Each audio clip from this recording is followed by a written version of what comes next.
Ouais, salut les amis. Alors bienvenue à ce 7-8 Confiné Club. Alors pour cette édition un petit peu spéciale, au lieu de vous faire du stand-up comme habituellement, vu les conditions du moment, je vais vous faire du sit-down. Confinement oblige. Parce que là on est en pleine période de confinement, donc on est obligé de rester chez nous, se supporter les uns les autres. Alors chez moi, ça se passe super bien. Avec ma femme et mes enfants, vraiment c'est top. On passe des super moments, vraiment on savoure. Non, là je suis tout seul, je peux vous le dire. J'en peux plus, sauvez-moi s'il vous plaît, sortez-moi de là. Non, j'en ai marre de manger des pâtes, de chanter des comptines, de devoir faire le maître d'école. Non, vraiment, j'en peux plus. Et là, je suis en train de préparer un plan d'évasion. Je suis en train de creuser un tunnel dans mon jardin. Dans 3 jours, je suis dehors. Non, parce que c'est vraiment compliqué ce confinement. Donc vraiment, je vous souhaite beaucoup de courage à tous là pour ce confinement. Même pour ceux qui n'ont pas d'enfants. Je pense notamment aux jeunes couples qui là vont vraiment se découvrir pour le coup. Alors vous déjà mesdames, c'est fini là. Plus de coiffeur, plus de manucure, plus d'épilation, rien. Dans une semaine, notre mec va se réveiller à côté de Chewbacca. Un matin, il va se réveiller, il va vous regarder comme ça. Mais vous êtes qui là? Mais qu'est-ce que vous faites chez moi? Non, ça va être compliqué. Par contre, vous les mecs, là, il n'y aura pas de... Dans 9 mois, vous ne pourrez pas dire que c'est pas le vôtre. Il va falloir assumer là. Sinon, dans cette période de confinement, j'ai une pensée spéciale à tous ceux qui viennent d'être libérés de prison. C'est con, Dommage. Sinon, je fais un gros clin d'œil à toutes ces gamines qui ont Nabila comme modèle et qui rêvaient de faire de la télé-réalité. Et ben voilà, allez-y, profitez-en, éclatez-vous, c'est le moment. Et dites-vous que c'est un entraînement grandeur nature. Par contre, pour toutes celles et ceux qui devaient aller chez le dentiste pour un rendez-vous pris en 2017, pas de chance. Prochaine fois peut-être. Non, là vraiment, le confinement c'est compliqué, c'est dur. On est obligé de rester chez soi, du télétravail pour certains, faire les maîtres et les maîtresses pour les enfants. Tiens, d'ailleurs, j'en profite là, il y en a beaucoup qui font l'école à leurs enfants à la maison là. Et là, ils se rendent compte que c'est peut-être pas les enseignants le problème.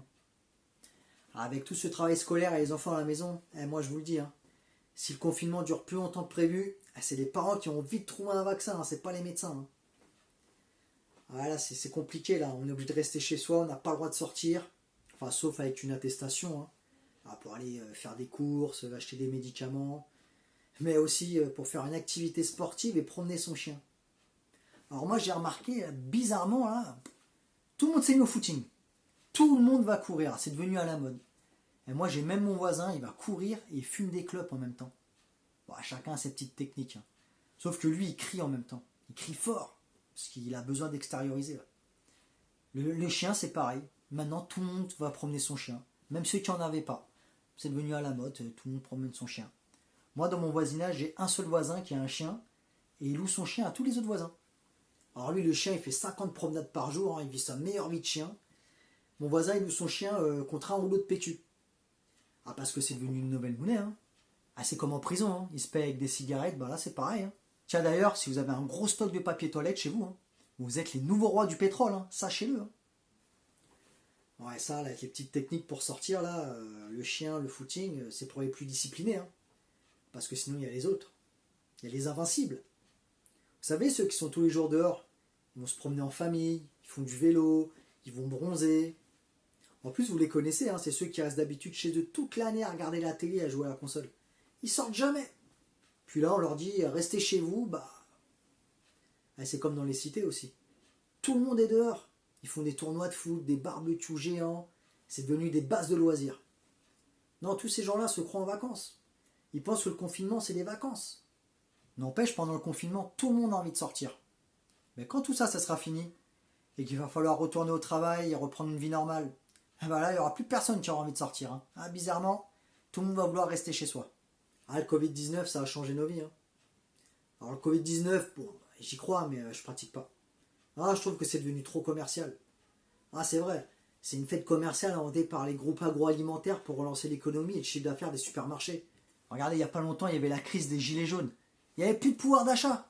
Les gens n'avaient même pas de quoi se faire un plein d'essence. Et là, un petit virus et hop, tout le monde arrive à faire des 1000 € de courses tout d'un coup.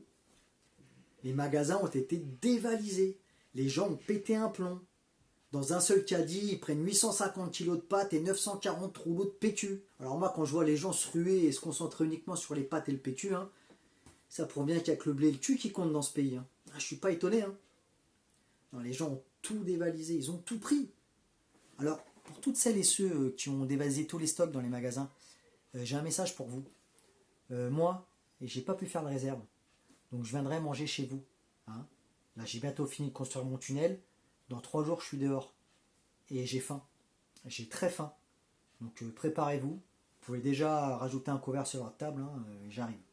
Non, mais je tenais quand même à vous souhaiter un très bon confinement. Hein. Respectez bien les règles sanitaires. Restez chez vous, évitez de sortir pour prendre soin de vous et de vos proches. Mais profitez-en quand même un petit peu. Hein.